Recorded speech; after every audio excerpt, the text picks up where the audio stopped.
what's going to take place now is the board and I are going to work through business in front of you.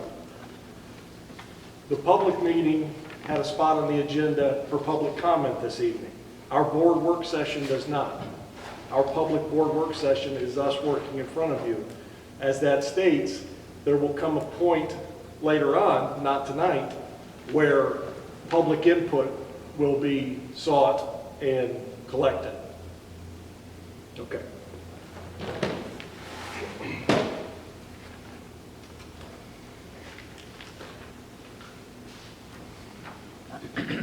So I'm going to start off with presentation, and you all, now we're switched to our green folder. You're already there. And the bad news is I'm going to do quite a bit of talking here for a little bit, but I do tend to be efficient as I go, so we should be just fine. So, obviously the topic for tonight is the continuation of the high school strategic plan, for this corporation. Where are we headed? What's our vision? What are we going to do? So I'm going to start with an overview. Before we know where we're going, where have we been? So in 2011, there was a consolidation of 3 townships, and they became one school system, Tri-Township Consolidated School Corporation. So there's our starting point as far as my knowledge was creating this school system. 2 years later from there, early spring of 2013, a survey went out to parents of current students seeking input for the direction of the school corporation. In March of 2013, discussions surrounding the survey results and a one-campus vision ensued at a public board meeting.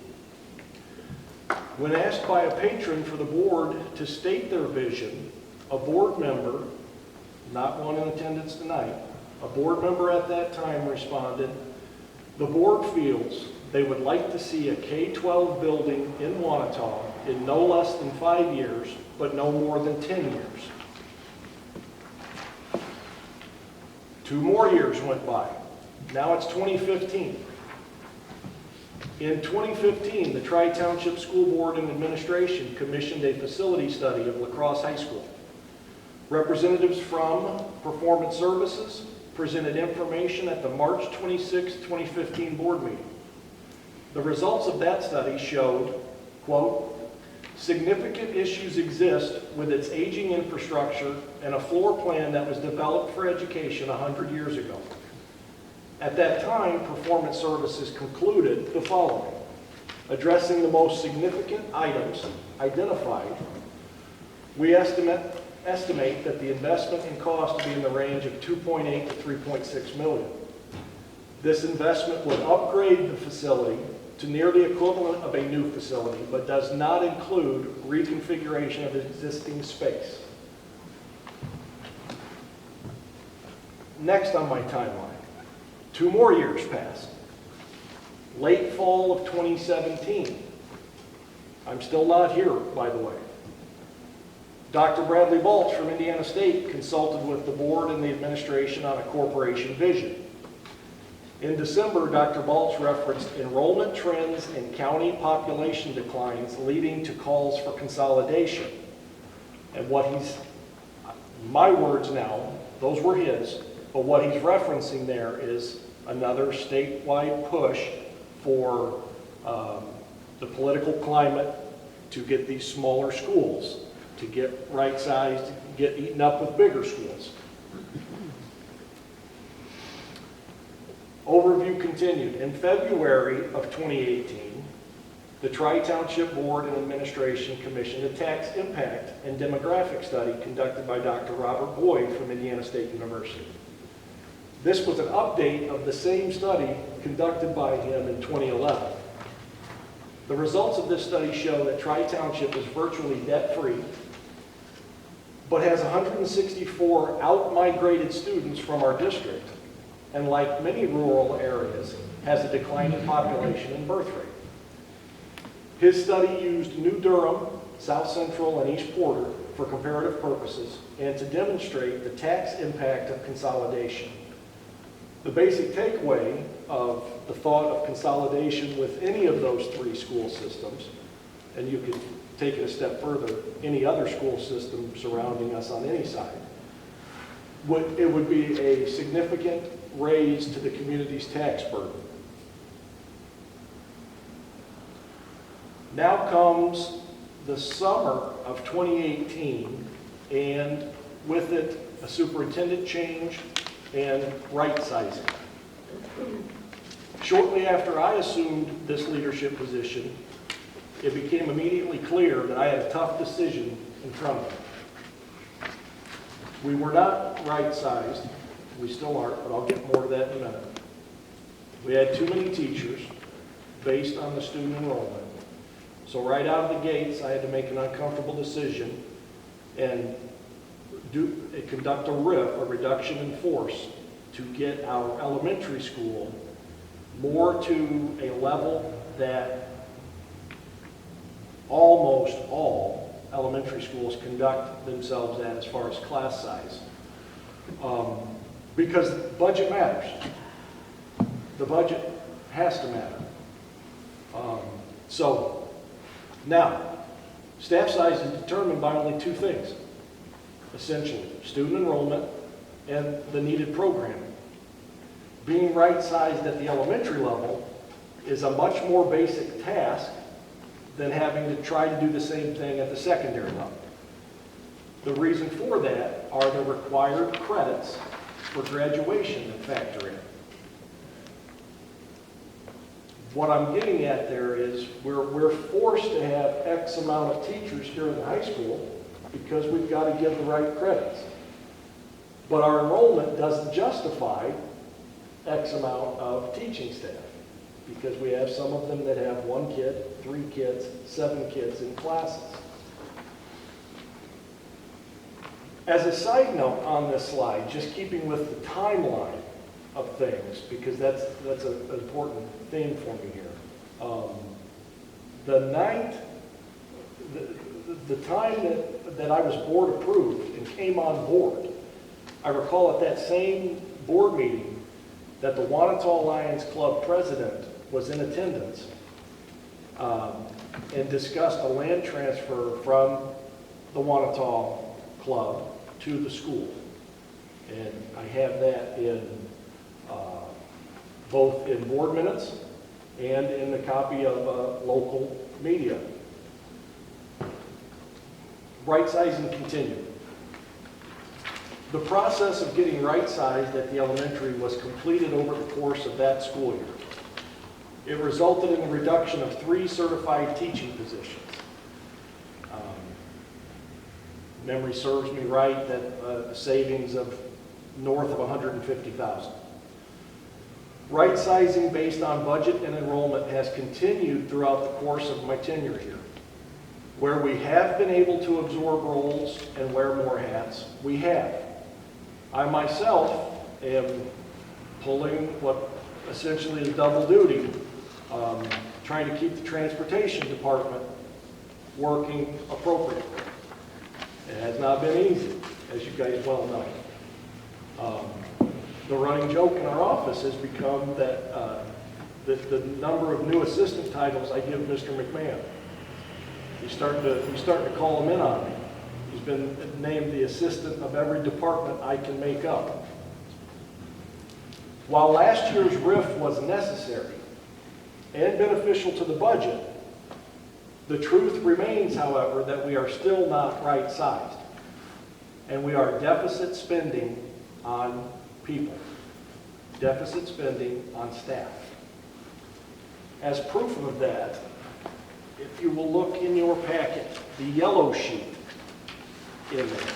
Now, this is where I have to apologize to 4 of the board members because you haven't had a chance to see this previously. Now, I was able to share it with Mr. Dews. The reason I haven't until this point is, again, time, focus, what we were trying to do here to get school started and make sure I get kids picked up on buses. That, coupled with the fact that although this is sobering news, I'm showing you now, there isn't anything we can do about it for several months, okay? So it didn't need to be a hot plate item, but it's very important to this discussion. So Gibb Crimmins is who you approved to help me with the budget. And in the course of that, when we were together this summer, he took a look through all the funds and kind of did an overview for me. Pretty basic, but still, he's very experienced as a former superintendent. And what he's shown here in this document, if you will look on the second page, once he does all the calculations out, that with our current spending, with the current budget pattern that we have, it is highly likely, and I'm reading his words, he's the Director of Administrator Assistance, by the way. It's highly likely that the overall revenue versus expenses in the education and operation funds will be at least down, can trend down $200,000 and quickly. Now, because he sees our rainy day fund, he says this is not a panic situation, but something that needs to be addressed soon. Given the current unknown of the state of Indiana's finances due to the coronavirus, it is anticipated that state support may be reduced. As an example, a 5% reduction in your basic grant would be approximately $120,000 less in our budget. So it's the impending financial cliff has gotten closer to our near future here. All right? So that document and assessment is there for you to read and obviously for us to discuss in more depth once I have more time to prepare for that. Continuing on the timeline, at February's public board meeting, February 2020 now, I made my initial presentation to you, the school board, in a public board meeting about the high school strategic plan as I saw it. Hey, Morgan. Yes. I don't think it'd be a bad idea to share with the people in attendance the last sentence on Mr. Crimmins' summary, basically stating that we're in a similar situation in many schools across the state. Yeah. The key is to get out ahead of it before it becomes a crisis. Yeah, his last paragraph at the end of this assessment, I'm going to read the last two. It is my opinion that now is the time to look at ways to reduce expenses or increase revenue, or some combination of both. Well, we'd love to have a combination of both. I'd love to increase revenue. But we got to go by the number of kids that we have that are enrolled with us. Now, we can't go and steal them and put them on our list and get the state to give us money for them. I would love to do that. So, or some combination of both. I'm available to discuss this more with your board whenever they desire. Your situation is similar to many small schools across the state. The key is to get ahead of the conversation before it becomes a crisis. So, he's not, probably at this current juncture, he and his partner are helping 10 to 20 school systems with their budget in some capacity. So back to that February board meeting, thank you, Mr. Brewer. My concerns that brought me to that public meeting and presentation that night included the following: physical concerns of the state of the current facility, budgetary concerns exacerbated by the current facility and location, including enrollment, and programming concerns. Physical concerns: outdated and inefficient HVAC system, outdated and multi-era electrical components with spotty reliability, liability concerns, inability to use some spaces. Now, since our open houses, with one empty basement space has now become two for much the same reason. Smell, dampness, well, since we lost our transportation director out of that basement office, I took that over. That left our guidance counselor down there. She has decided to move up on our floor. Mr. McMahon willingly moved out of his office because his space fit what she did better, but the smell, the dampness, that below grade is an issue.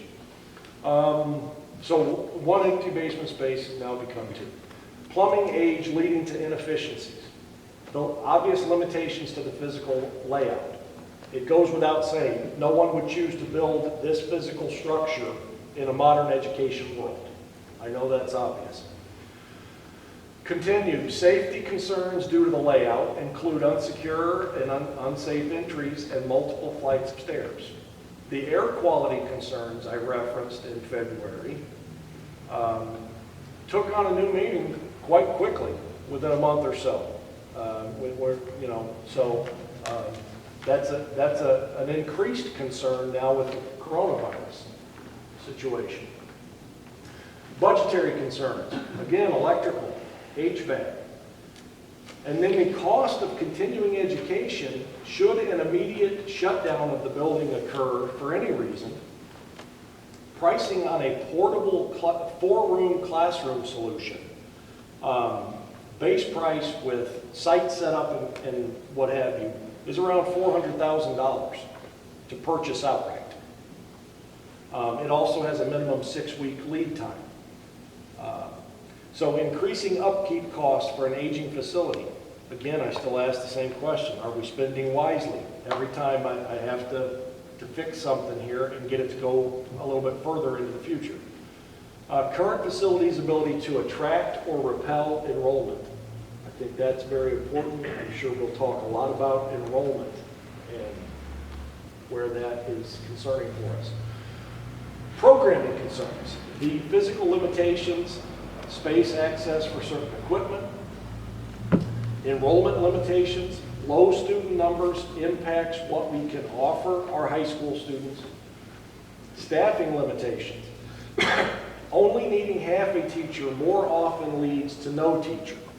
You know, it's a little difficult to get half a teacher, somebody who wants to come work half a day. A full-time first-year teacher, that pay is already, as we all know, not great out of the gates. So we don't get to people leaping at the chance for, I just need you 4 or 5 periods. But the problem with that is that leads to us having nobody. And we know there's a shortage all around of teachers as well. Required courses versus elective courses. Brian doesn't have a lot of flexibility to offer kids. And again, that's because of staff redundancy. It takes away from elective offerings. We can't have, again, I can't populate the teachers I have with enough students to justify the budget. There's electives we'd love to have. We can't. Proximity limitations, we're not physically close to our vocational offerings or other mentor internship possibilities. And we have difficulty in providing offerings that one campus schools do. A great example is cadet teaching. I think with our student population, we should be able to offer cadet teaching to a large group of our kids. We should be growing teachers. We've managed to pull off, luckily we've had 2 young ladies doing it this year and doing a fantastic job. But we should have more than that. We should be wanting to try to get more young men into the profession as well. But this space divide makes that difficult. Can you elaborate on what cadet teaching is? Cadet teaching, as a high school student going into an elementary or middle school classroom setting and working with the teacher, maybe for a 2-hour period so that they can learn kind of mentorship and learn the teaching profession. So my presentation on February 20 was followed with a recommendation that night. I felt the best course of action based on all the factors I presented was that we, as a board, should continue the now possibly 10-year process of considering moving the high school onto a single campus at Wanatah. The main factors pointing me that direction, that choice can check all the concern boxes: improved programming, best chance to increase enrollment, best chance for a balanced and healthy budget, a solid future outlook, so a means to continue a rich historical legacy. Continuing the timeline. After that, we, the board and I, decided that we would have the next best step, public open houses. Bring people in here, let them tour the building themselves. So those took place on the evenings of February 27 and March 4. They were well attended. Presentations were made outlining what a possible high school addition at Wanatah could look like and what the tax implications from that type of project could be. Public feedback on the heels of those, from those open house meetings. It was made clear that some members of the public wanted comparative information regarding a renovation of the existing high school. I hadn't requested that since we had that information already from the 2015 facility study. So I didn't reach out to PSI, Performance Services, to request that be updated. A group of alumni decided to fundraise to request a study of the high school from Indiana Landmarks. They commissioned Ratio Architecture for the physical study and Ton and Blank for the cost analysis. The board chose to wait for these studies to get conducted and a report generated for comparison. All of those documents, all of the information collected in the 2 years, maybe a little more since I've been here, is on the website. It's there for everybody to see, everybody to read. On multiple occasions, I sent school messages out to direct public to these documents. There's a new one there, go see it. So obviously I'm making a point here.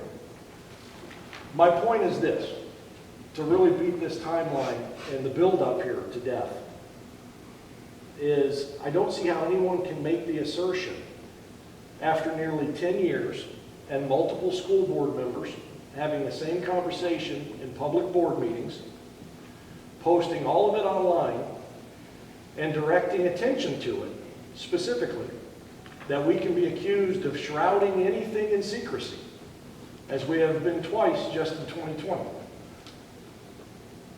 I would need direction on how to be more transparent than that. Comparing the two options. Now we're getting to somewhere. I've given my spiel. We're comparing the two options. Option one, board addition of a high school wing at Wanatah. Cost, $2.72 million. Option two, renovation of existing La Crosse High School. Cost, depending on soft costs, and I'm going to talk about that, somewhere between almost $5 million, 4.892755. Hard cost, to a cost of around $6 million. Option one and option two were not conducted by the same type of entity. PSI is design build, so a lot of their soft costs were included in their proposal for the Wanatah wing. I had trouble getting soft costs. There were none included in the $4.892 million study from Ratio and Ton and Blank. So the industry standard is to consider 20% on soft costs, absent of them. And so that's where the 4.892, I want you to make sure you understand, it could be $5 million, it could be $6 million. Could you define that better, like what the difference between hard costs and soft costs are? So hard costs are your construction costs, the building itself. Soft costs are You got cost of issuance, architect, the planning, the more behind it, the things you can't see but have cost, if that makes sense. Okay? Kelly, can I go back a minute? Yes?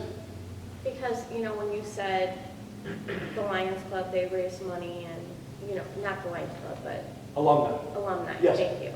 I just want to make it clear that there were a few of us that wanted to get another estimate as well. Yes, you're right. On the Yeah. board. It wasn't, there were a few of Yeah. us that wanted to get more information on that. I will say, you and Darren and Chad held me to the fire to make sure we wanted a second set of numbers, because that's what you were hearing from the public. Yes. Okay. Thank you for Just pointing wanted that to out. make that clear.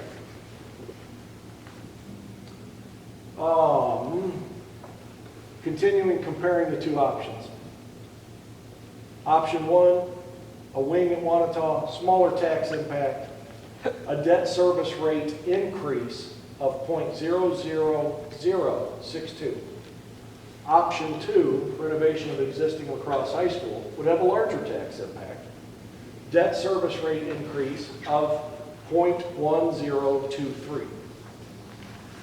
Option one, I believe enrollment, which is extremely important, stronger possibility of enrollment growth with option one. Option two, historically and trend data points to, at best, stagnation and possible decline. Our current enrollment projects out to a high school of 88 students in 6 years. And in year 7, it's 84. Now, when I'm sitting here telling you that the finances don't add up with a school of 106, I'm really going to have some happy high school teachers when they've got 84 divided among them. But the finances will not support that. They just won't. Not to mention, again, the lack of programming, the lack of electives. Option one, reduce redundancy and improve programming. Yes. Spark, now how are you projecting these numbers for the high school? Basically, you're taking... So what are today's enrollment based on grade level? Excellent question. Thank you. What we have today in those corresponding grades down at the pre-K to 8 building, you look 6 years out and move that grade level up to high school. Move that cohort of 4 grades up. In 6 years, if those numbers don't fluctuate one way or the other, what they currently are today, we're a high school with 88 kids at 6 years, and that next year after that, it would drop to 84. Now, so one of the things that I think about is that can change. That can change by 10. That could change by 15, but either direction. If Where are we at now? I'm sorry. today, Yeah. in the high school, Yeah. 106, 106. Okay. So if it changes by 10, and it's not the right way, and now we're at 74, and we've put millions of dollars into a high school built in 1950. The question, does it make sense? Was it wise? Was it the right thing to do?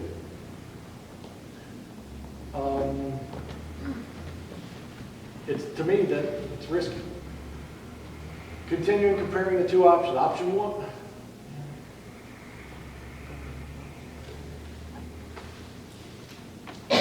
Option one, reduce redundancy and improve programming, better prospects of balanced budget.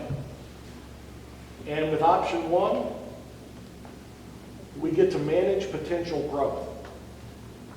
That excites me as an educator. I think it would Mr. McMahon as well. Managing growth instead of managing decline. And so far, since I've hit the ground here, I feel like I'm looking for a place to land at all times. Take the parachute. Option two, if the choice would be made to put money into this high school, we continue with redundancy and limited programming.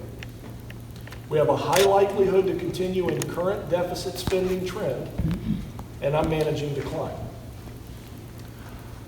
Option one, potentially ensure a long-range future for Tri-Township schools. Option two, potentially put our school community at risk of not existing due to financial collapse or forced consolidation. We still have that looming political possibility with the size that we are. And, you know, there's, in the last few years, the few others like us, some of them have lost the fight. Hamilton School is either gone or it's on its way out up in the northeast part of the state. So that is a possibility for us. Can you elaborate on the thought that, you know, potentially by having everything at Wanatah, you could improve the programming? Yes. Elaborate on that. I truly believe that I can do more with less. We reduce redundancy, but having all the puzzle pieces on one campus, we can offer kids more with less staff.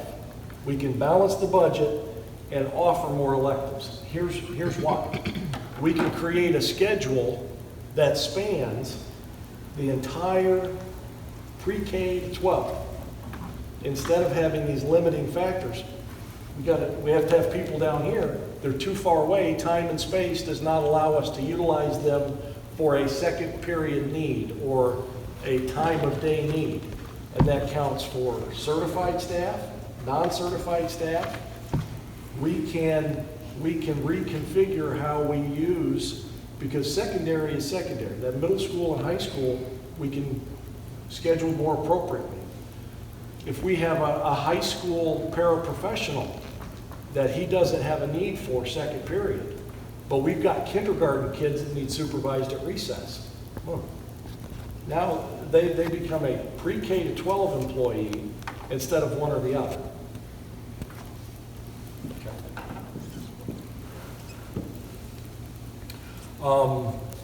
I need to flesh out the out-migration issue where it pertains to enrollment. Going back to that Boyd study conducted and updated in 15, or 18, that one from 18, sorry. We are the only school from the Boyd study, again, remember, New Durham, South Central, East Porter, Tri-Township. From the Boyd study, we're the only one with a net loss of enrollment to out-migration. Our percentage loss is one of the largest percentages really in the entire state. And you have to compare us to large urban districts who have a lot of out-migration to surrounding school systems. Using the Boyd study numbers, Tri-Township in 2018 had 524 students living in our district. However, according to his study, only had 390 enrollees. The largest amount of out-migration by far went to South Central with 151 students. At a net loss of the 164 that Boyd study points to, our budget suffers to the tune of $900,000. Continuing with that, here's a more specific to paint the picture of how my investigations and talking to people, how this thing kind of transpires with this setup. We've got several multi-student families who have chosen to take all their kids to South Central when the oldest leaves 8th grade. Now, it doesn't have to be South Central. The same has happened to Morgan Township or Couts, but obviously South Central is the most usual destination. But here's an example of a lost legacy funding from one family who, through conversation, indicated it was the high school facility as the reason that their eighth grade age child made the choice to go to SC. So what that means then, because there were 3 younger siblings, so we had, starting that year, we had a ninth grader, 5th, 4th, 1st. Mom especially, but mom and dad want all those kids together, same place, one school bus. I know where they're at, all the times are the same, so everybody goes. So over the course of that one family's remaining school career, our budget would lose between $180,000 and $190,000, depending on what the current state basic grant funding formula is, which ranges $5,500 to currently maybe $6,100 per child. Here are my projected cost savings, starting with the most expensive thing we have, people. So I believe we can save 2 certified staff positions. Based on need, as I see it right now, I would think on one campus, we don't have to have 3 math teachers and we don't have to have 3 science teachers. Now, if enrollment trended up and it dictated that, sure, we would want to bring that back. But right now, projected savings range from a 0-year teacher experience, right out of college, no experience, to the top of the scale. With insurance, that's a savings of between $85,000 and $148,000 on those 2 positions. Classified staff, 1 custodial position, $33,600. 2 food service positions, $25,000. 2 office staff, $30,000. Paraprofessionals, $20,000. I come up with a total staff savings that ranges between $194,000 and $257,000. Utility redundancy, gas, electric, water and sewage, garbage. Those for the year 2019 totals were $68,000.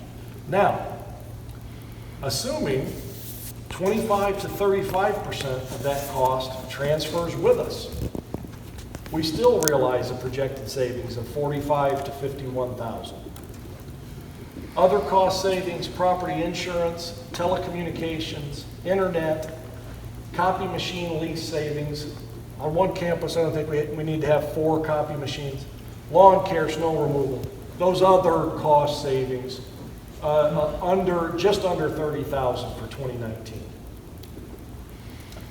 So what I come up with on those fixed costs from appendix in your packets, appendix A, B, and C that I just described, is a savings from redundancy reduction of between $268,000 and $337,000. Adding to that a little bit more HVAC maintenance here at La Crosse, just since 2018, we have paid, just to advanced mechanical for HVAC, we're over $20,000 of upkeep in those 3 years. The window AC units are starting to show their age. We had to replace 2 of those. They were around a couple grand each. I'd have to go back and look specifically. Now, I will note some of that cost to advanced mechanical was on this side. It's over here in this, also we've had our issues up there in the cafeteria. So some of that cost is there on this part. The basement office renovations and HVAC.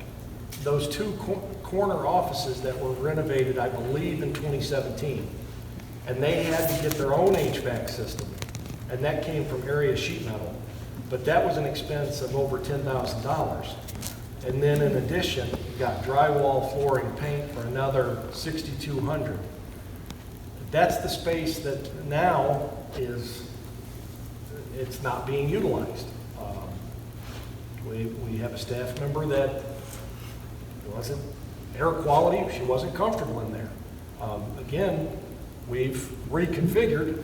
Our principal is sharing space with 2 other employees periodically throughout the day for his office, so that the guidance counselor can have his. basically one of the big issues I find with trying to keep that building going is that modern solutions don't plug in very well going that far back. The upgrades don't seem to last as long as they should because a lot of times it's a square peg in a round hole. So where does that leave us? Speaking of landing, I'm gonna land this plane pretty quick here, so bear with me. But where does that leave us, Board? I feel like we've got three choices. So far, choice one, do nothing. I'm not trying to disparage anybody, so don't take it that way, please. But it seems to me that Tri-Township has spent 10 years talking so far and doing nothing. Now, my guess is that happened for a long time, it predated that too. But I'm speaking as Tri-Township consolidated schools. There's 10 years that I know of that it feels like every 1, 2, and 3 years, in a mix in between, we're on this topic. So do nothing, and we continue to do what we can. I continue to use duct tape and baling wire and sometimes bubble gum, along with Brian. We keep sinking more tax money into the high school, and we wait to be forced through either financial collapse or a political climate that says you guys need to choose who you're going with, and we get forced to consolidate. That choice, to me, here's how I encapsulate that. There's no vision, it's wasteful, and it's risky.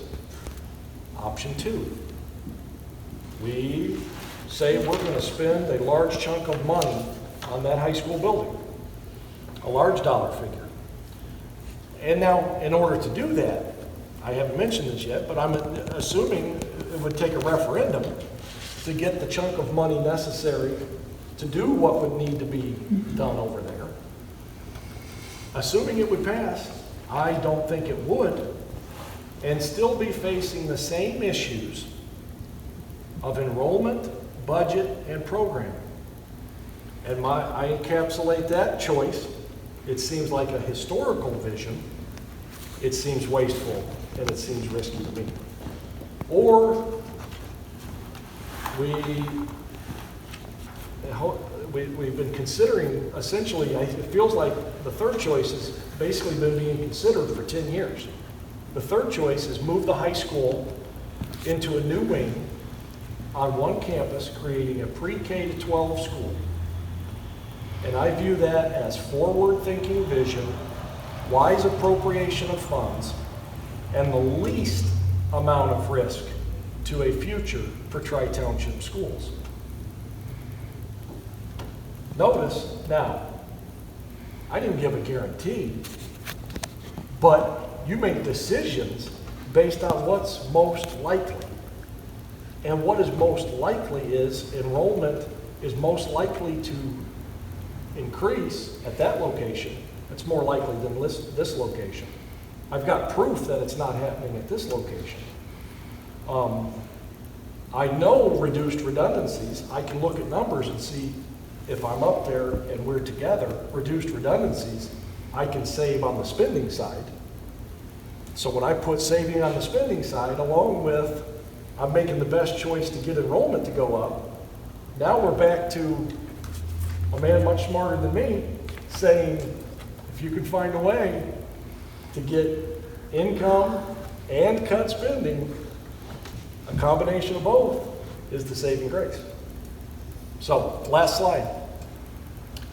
In the months since my February presentation, my opinion hasn't wavered.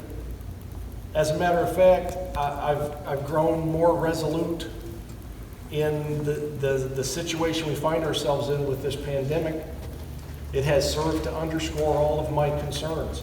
Now, and I'm going to steal your words a little bit, Mr. Bruder, because I know that you were concerned about timing in the middle of this pandemic, and rightfully so. Is this the right time to forge ahead?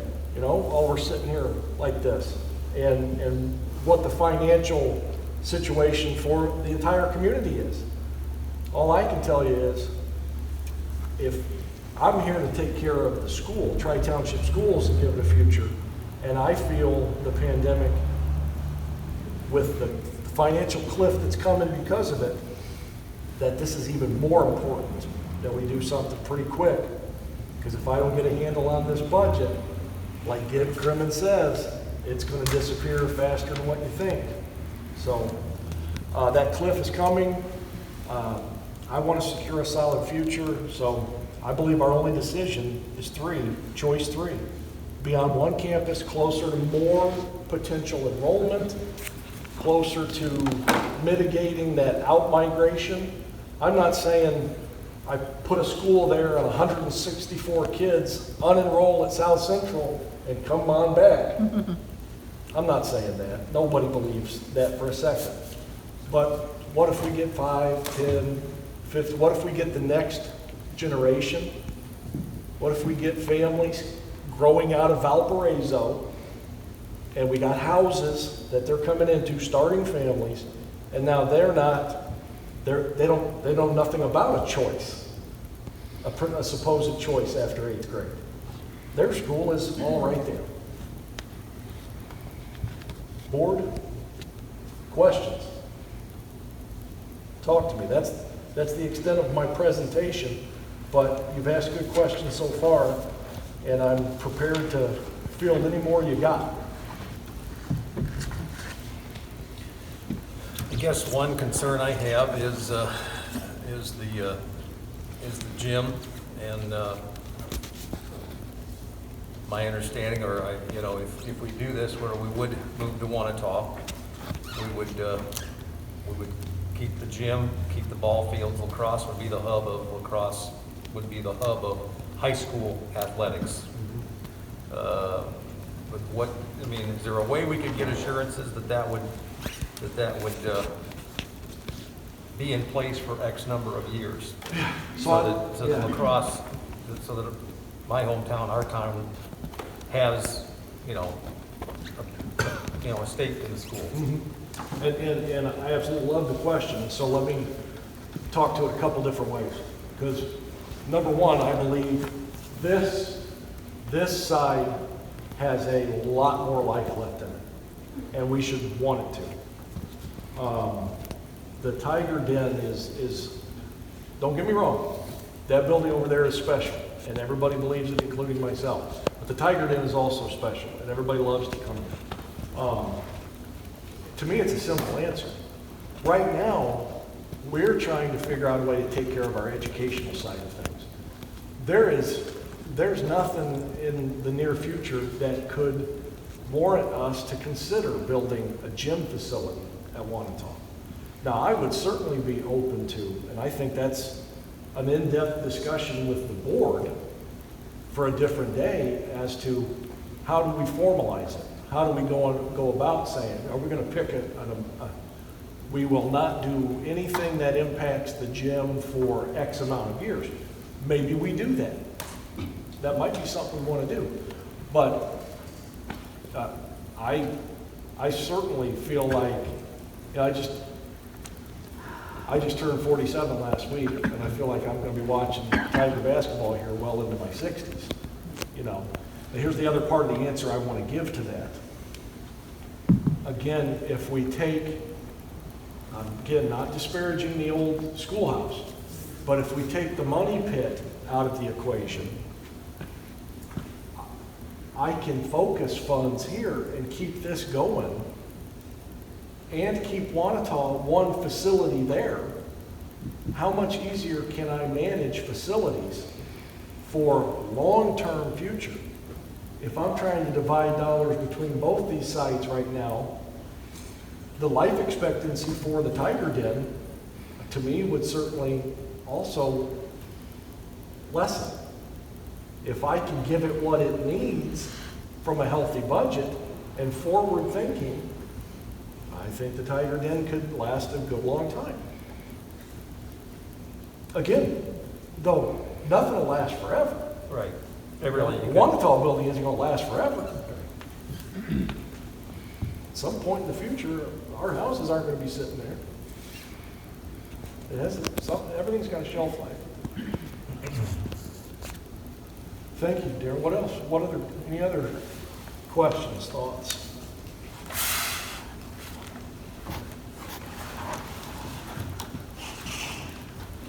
Really, Kelly, I keep going back to, first of all, I never thought I'd be on the board making this decision. They've been saying it for 50 years. I keep going back to, the farmers, our tax dollars.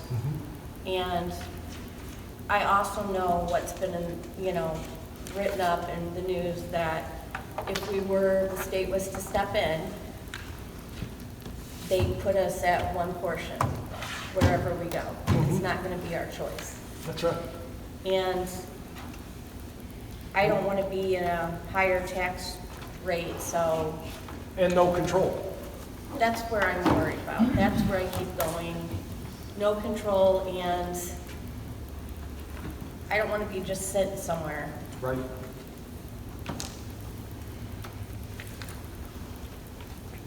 I know it's gonna go up, for everyone, but I know I think I hammered pretty good timeline of events to the fact that 10 years is a long time to talk about anything. But here's some cost analysis. I had somebody ask me the question about what has it cost us in terms of, let's say, buying power for whatever solution there is. And there is an index that you can go to, the Turner Construction Cost Index.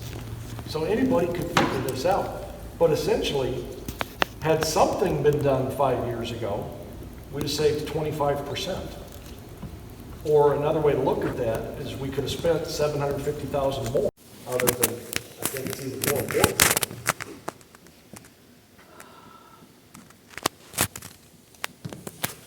Well, clearly, if we keep going like we are, we're gonna have to at some point do what almost all other schools are doing, which is a referendum. Of course, I'm not familiar with the process, but do you have any way that you could provide, I know not today, but provide a number compared to the tax estimate of addition, what that might look like to compare option 1 or option 2 in the future? And again, you might not have that with you today, but it'd be really good to know.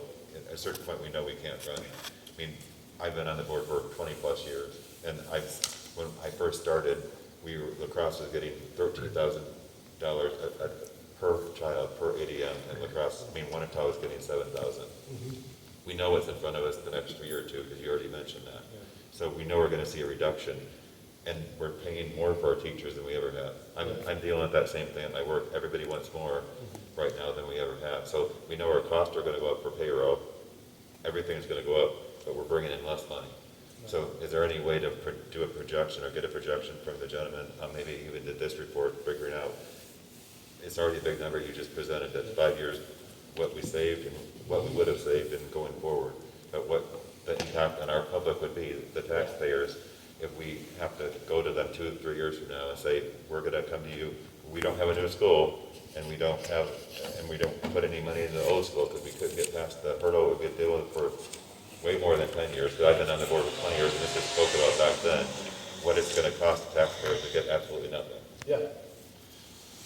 So, yes, I can't put a number on that, but the way I can summarize this is, I think it's important for people to understand, we became a referendum state.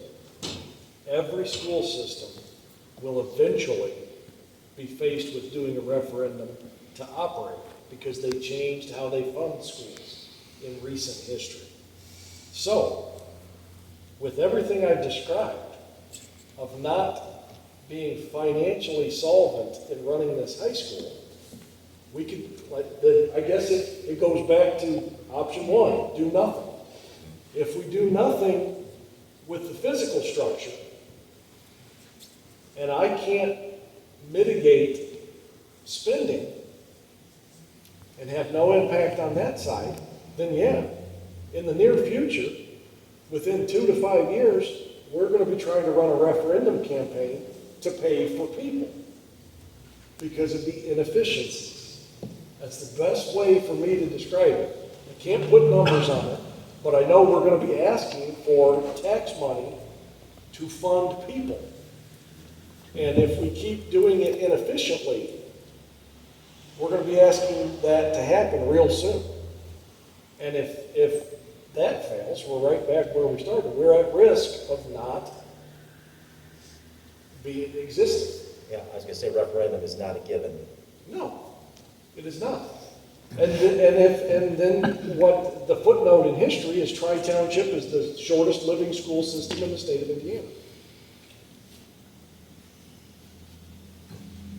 I mean, personally, people let me know if we put again, this, I can't speak for everybody, but if we put $6 million into a school built in 1915, I mean, I have ran a business, I'm grateful for my job, and I've been involved in a lot of different situations, but if we were ever looking for investors to buy into us, we're not gonna get a whole lot of people making the decision to think that this is a sound investment. No.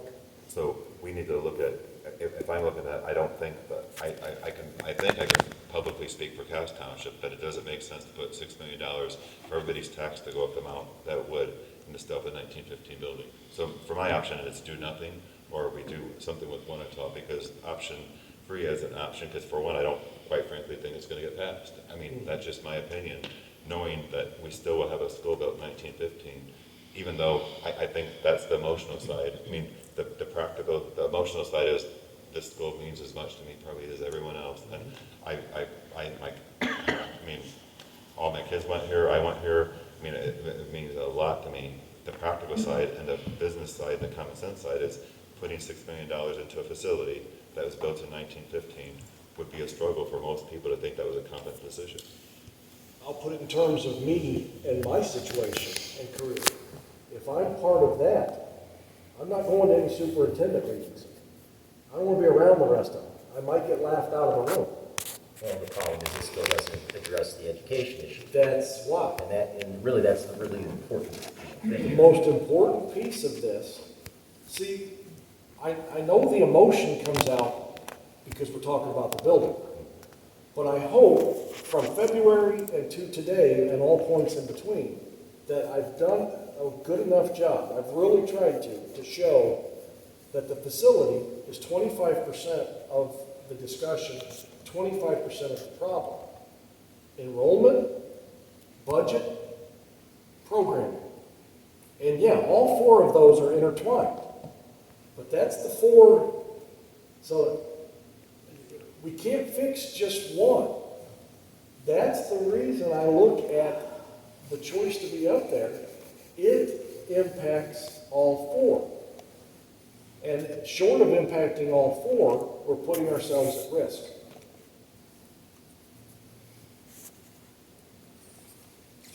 Now, one thing, I have some feedback that I've gotten back from the community is the fear that if we, you know, add enough classrooms on in Wanatah to, you know, accommodate high school, and we start to see some growth, you know, and I don't expect it to be, like you said, overnight.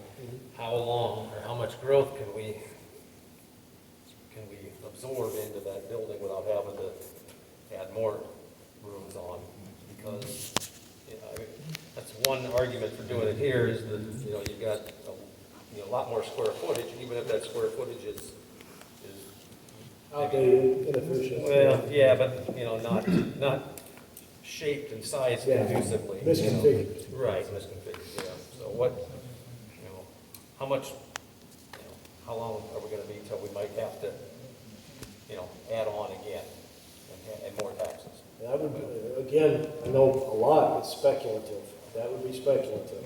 Right. But, again, if we're gonna have a problem, That'd be a good problem to have. I'd say that's a pretty good problem to have. Because now we're managing growth. And managing growth, it should be, first of all, it should be a whole lot more enjoyable. And it should be easier. Yeah, because that means we got dollars coming in to justify doing this. And we would have an updated demographic study that tells us, here's what's happening. Here's where the people, here's how far Valpo's going to expand out through us in our lifetimes. I would say, what I can tell you as of right now,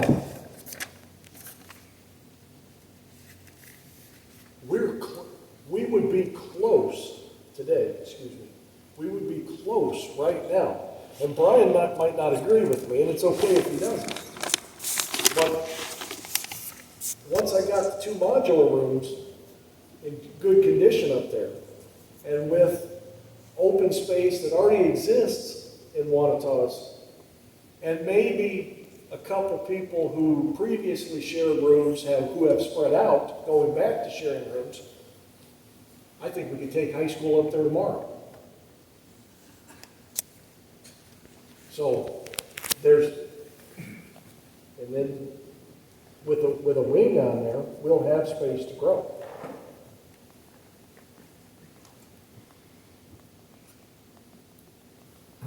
For me, a lot of this is actually going back to my roots, which is, I've been involved in this for a very long time. And we spent a lot of time doing and researching before we even consolidated from Cass Township side with Dewey and Kerr. That was a big decision back then. That was a very big decision. I was one of the last remaining trustees. And we spoke to other neighboring school districts, and they made it clear that they wanted Wanatah, they didn't want La Crosse. And that's part of the reason that we decided it was the best for the taxpayers, the best decision to consolidate is the 3 of us. And I also know that that same neighboring district would have to add on to their school if we became consolidated tomorrow, but they still wouldn't want La Crosse. So I think, again, for me, I'm going down memory lane, thinking about the decisions in front of us.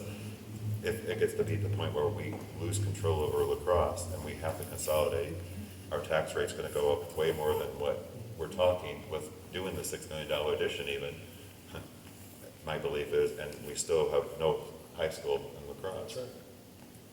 Yeah, because if consolidation happens with anybody, no other school system is going to spend facility dollars on that. And the first thing they're going to do, if they need to add on, which let's use South Central as an example, if we got swallowed up by them, they'd have to add on.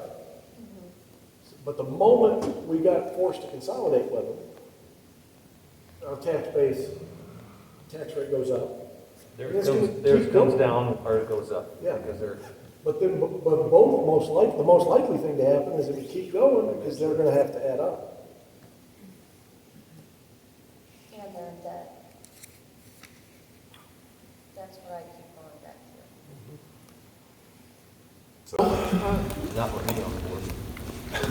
Well, I can tell you they've asked. Yeah. Their superintendent has reached out to me to see if they're open to discussion to talk about this.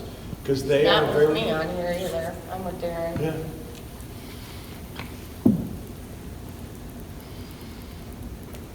The conversation has certainly been definitely.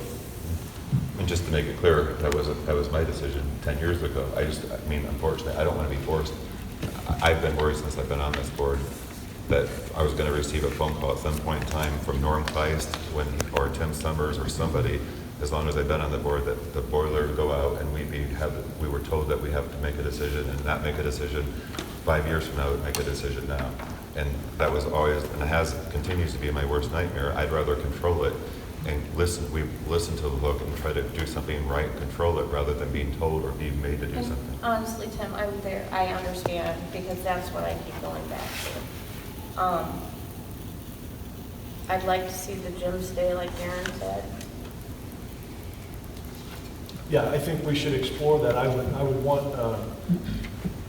want help with that discussion. I think that would be a good discussion night for us to have our board attorney there and do some research on, has any kind of long-term agreement been done like that? And how could we go about it? And what should we consider as far as length and language? I think that would be a very good topic for discussion. Tim, I will also say you from Cass is going one way, but I remember when Prairie did it, they wanted to go with La Crosse, not Cass. You know what I'm saying? So it's just, I think, the township you're in. But I do realize, as much as it breaks me, I do realize something's got to be done. And it's really hard to sit up here and knowing they've talked about this for 50 years and we've got to do something now. So I just want to make sure it's the best. Yeah, the thought of, I think I've mentioned before, this winter I was eating and threw a YouTube video on to look at old gyms from the state of Indiana. And, you know, they come up with buildings that have been, you know, were built prior to 1930 or something like that, that are still in use across the state, you know. And I mean, this is the only building. It was actually, there were gyms that were, you know, prior to 1930. This was the only school building, I believe, that was, so it's not without, you know, a heavy heart that we even consider this, but, And at the same time, I mean, with the Dr. Boyd's study concerning demographics and taxes has had a large impact on, you know, making me think about this. And with the demographic situation of Dewey Township and La Crosse not having, you know, not having a lot of childbearing, you know, population, it just really makes me wonder what kind of an opportunity for growth we're going to have down this way. I guess I equate it to if I was to open up a restaurant, would I want to open that restaurant where there's no traffic and limited potential for customers, or do I want to open it somewhere, maybe there's 2 or 3 other restaurants that are competition nearby me, but if there's traffic and opportunity for customers, then that would be where I would want to spend my money and get a loan, you know, where somebody would probably loan me money, as you said. Yeah. So, And if I'll add to the historical, emotional conversation just briefly. How many times do you think this situation has played itself out in the last 150 years? over the state and over. Yeah, just think of the state of Indiana. Yeah. You and I are basketball fans. You know, at one time, there was 750 teams in that state tournament. There's 390. Consolidation, this happened. I have a file in my desk up there because I get an email from a website where this thing plays itself out countrywide. And I read about the emotional, and I get it. Believe me, I was mad for years when North Judson tore down what was the junior high for me, which was their old historic high school, and they tore it down. And you know, I wish they had saved the gym, and they weren't forward-thinking enough to have saved the gym.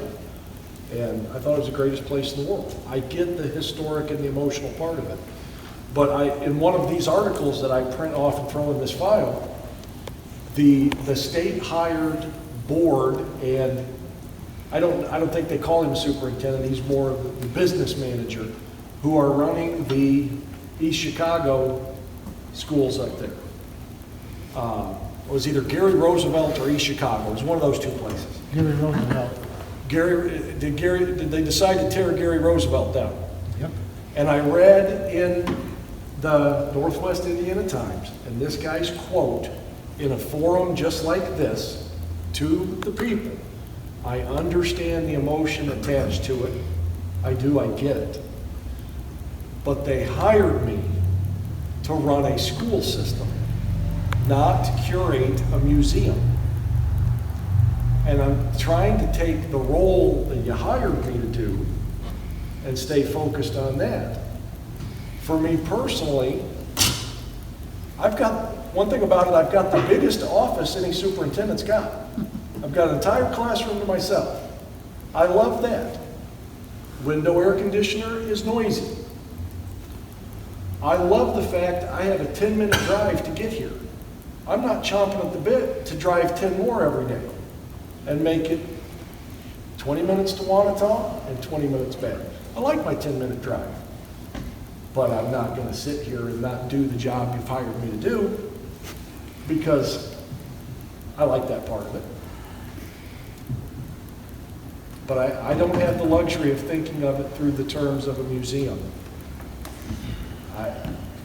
You handed me a budget, and you said be responsible with it.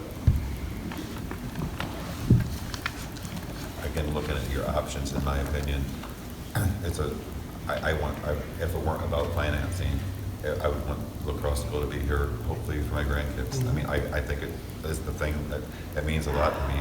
I look at where this world is today, and you can look at the news, you can read social media, and we need to market ourselves to succeed and to have a vision and to have a plan. And I don't care what you're looking at, if the things that meant something to us in the past, our age groups, are different than what the up and coming kids are looking for. They want the Starbucks at $10 for a coffee.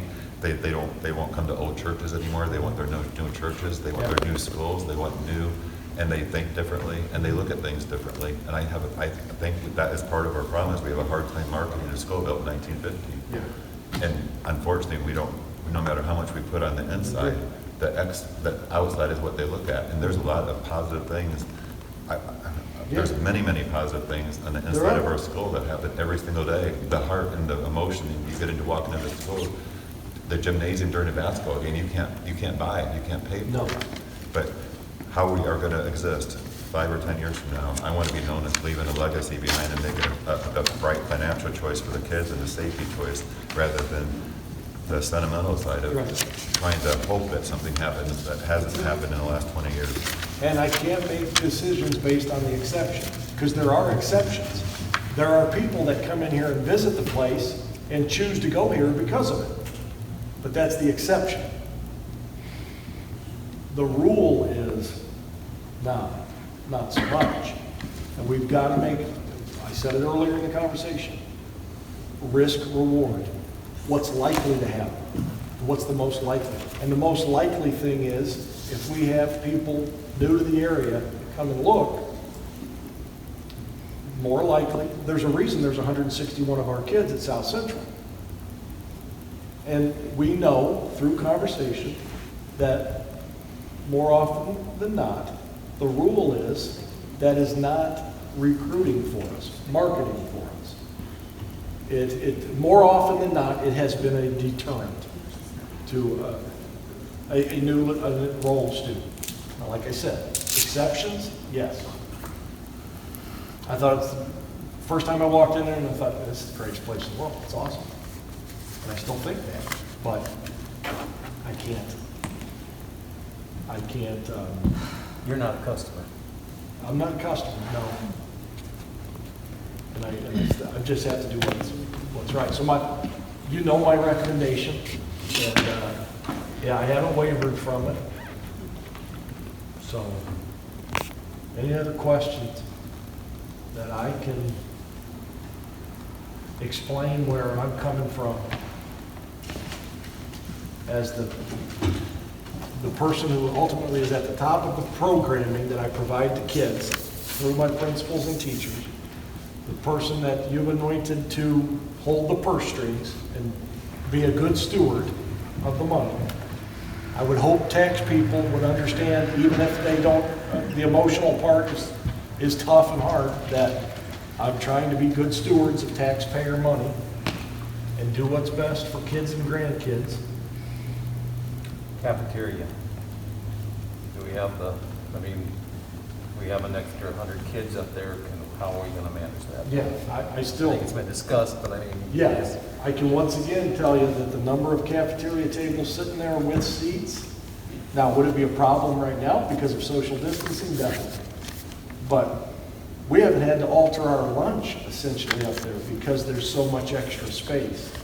I mean, and what did I count, Brian? Was it 144 seats that we could have there?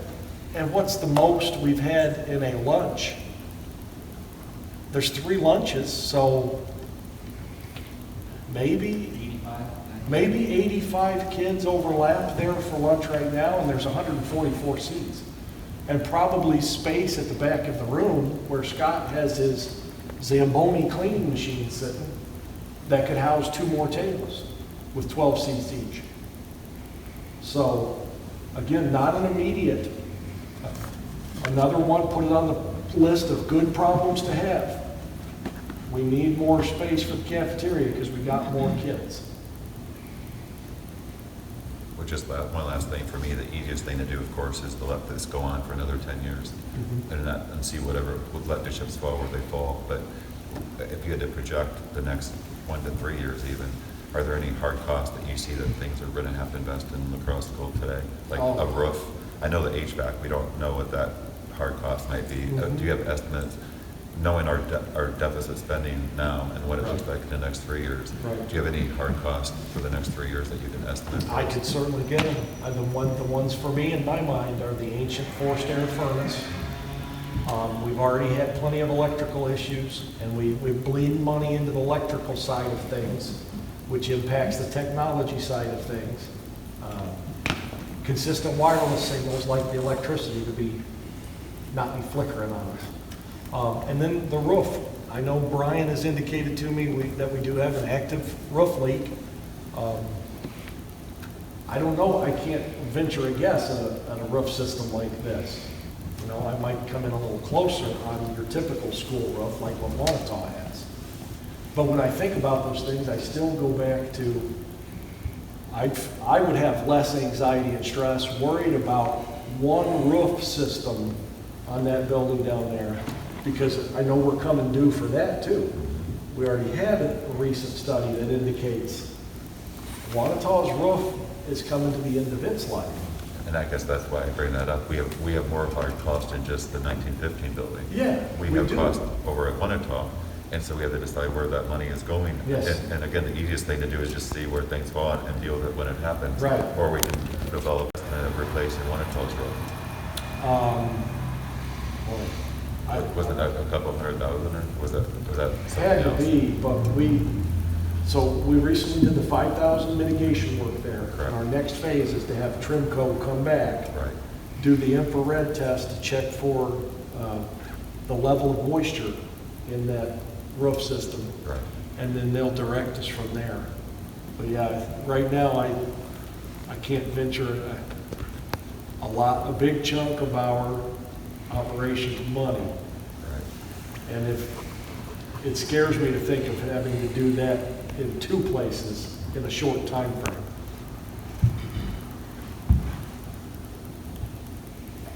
So let's play devil's advocate. If we just sit and do nothing, let the high school, potentially shrink and keep it going for as long as we can, with the mindset that eventually we're just going to go down to a 3 through 8, which is not what I have any.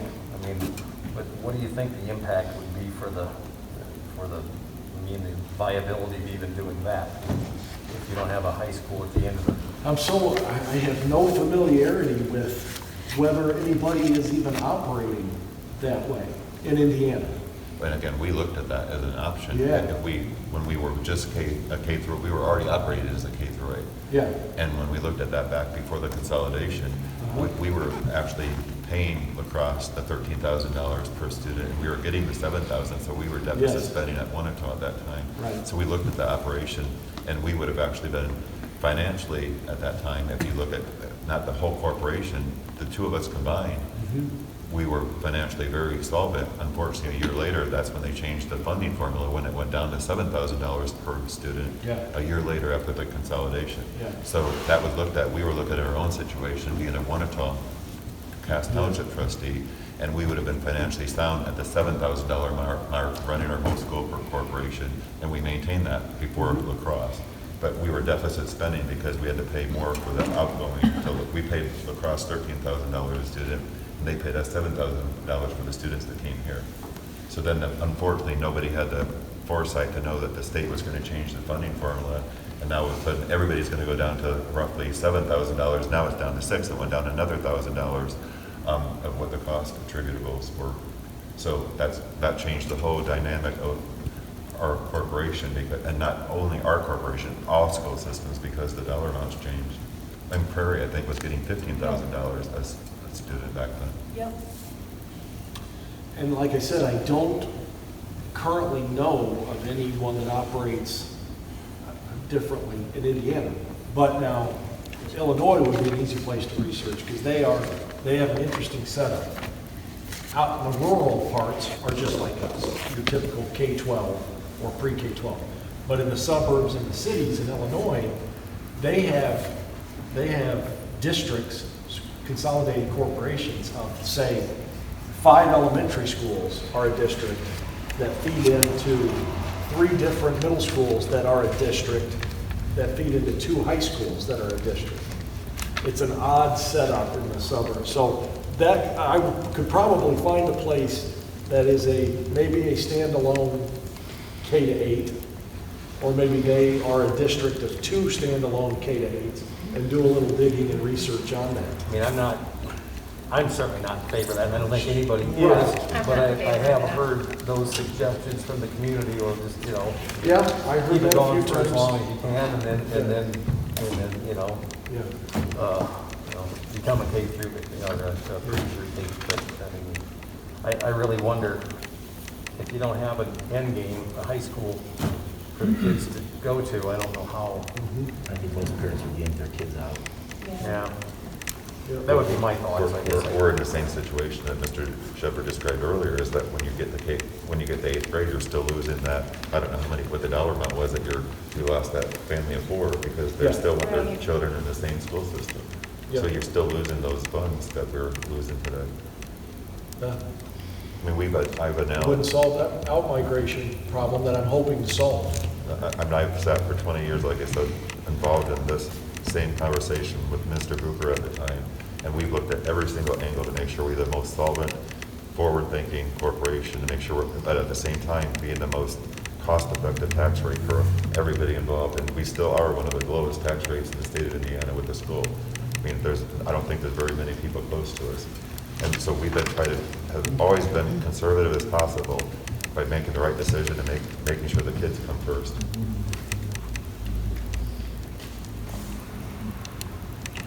Darren, like how we've talked, this is my biggest, we talked about farmers, and we have farmland, you have 2 acres, it's not as much, but you have hundreds. But here's my thing is, I keep going back and forth, I do not want to be forced to go somewhere and then be in crucial debt, and our taxes go sky high above that. But I also don't wanna, I feel like I came on this board to do the best thing for the kids, as all of us, and our communities, and I don't know, it's been rough, so. Well, I think we can all clearly say that we're not here for any personal. No, and that's why I said as all of us are. No, I'm agreeing with you. We're all here for the right reason, and our hearts are in this, and it's emotional. No matter what we do, it's emotional, because there's no good answer. There's no perfect solution, because no matter what, you're upsetting people. If you don't do anything, since down the road we'll be upsetting people. If we do something, it's gonna upset somebody. We're not making everybody happy, and that's difficult, because I'm a people person. I like making people happy, but right now, we need to think about why we were voted and elected in the first place, and what the right decisions were.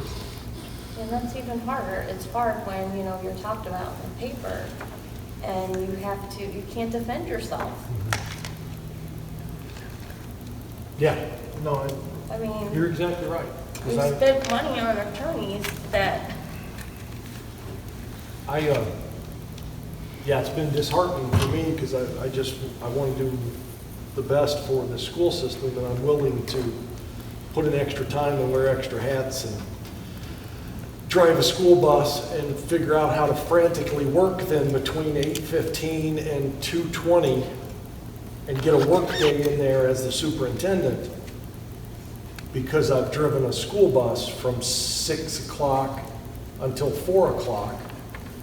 And so a lot of times, the fact that I'm focused on how to educate kids during a pandemic, how to get them in school, how to transport them, how to make sure my staff and adults are safe, and to get accused of being sneaky and secretive when I keep putting stuff out there. I can only invite people to come talk to me directly, email me, call me, I'll meet you, give out my, Very few people don't have my cell phone number. So there, yeah. It's literally made me sick physically. I mean, Well, one final thing for me, I mean, looking at, making to that point what you just made, that's another concern. I mean, I'm grateful for the investment. Nobody sees what you do every single day for this corporation. And quite frankly, I don't know. This is, again, a very difficult decision for everybody involved, but you put in a lot of hours and heart, and the easiest thing for you to do is just let things go the way that they've been going. But it's also important when we look at how difficult it is to hire a teacher, the draw to hire the good teachers that are teaching our students every single day, knowing that all this, no matter where your skill set is, you're paying more for teachers. And then when you do find them, we are not as lucrative to come to our school corporation and pay the teachers who work their butt off every single day for both school systems today, and we can't give them the raises or increases that they deserve. That's We right. can't find new teachers. We're gonna have some great teachers potentially retired in the next 2 or 3 years. And we need to replace them and draw them with a strong corporation and a strong budget to know that they're sound and they can invest their career Yeah, here. you're exactly right. And I've talked about that. If we're not spread too wide, I can do something more on retaining good people and making our salaries competitive so that when we have strong staff members, we get to keep them instead of being a training ground for them to go on someplace else. We know it's a little bit different because we are the size we are. So, you know, I got guys like Brian and Chris and administrators who understand. They got counterparts at South Central and Couts and close by, North Judson even, who salaries above theirs, and they know they're always gonna be. We're gonna be chasing that a little bit, but we know, and I'd like to see any of them do the work day I've done, quite frankly. And I appreciate you saying that, because I don't say all that to get pats on the back.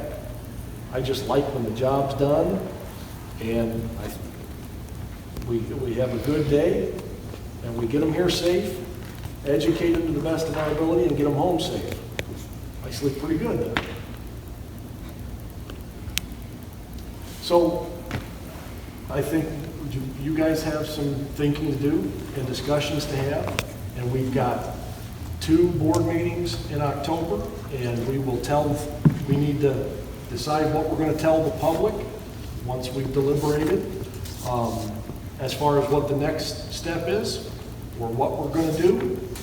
And like I explained to the crowd at the start, the opportunity will be there, if you so choose and desire, to allow the public to have a chance to speak to us, speak to me, tell me where I've got it wrong, and I will listen. And then we got to decide something. Yeah, I definitely think it's important the public gets to have their say, we get their feedback, but I think it was good for us to be able to discuss, kind of, at least, I do too.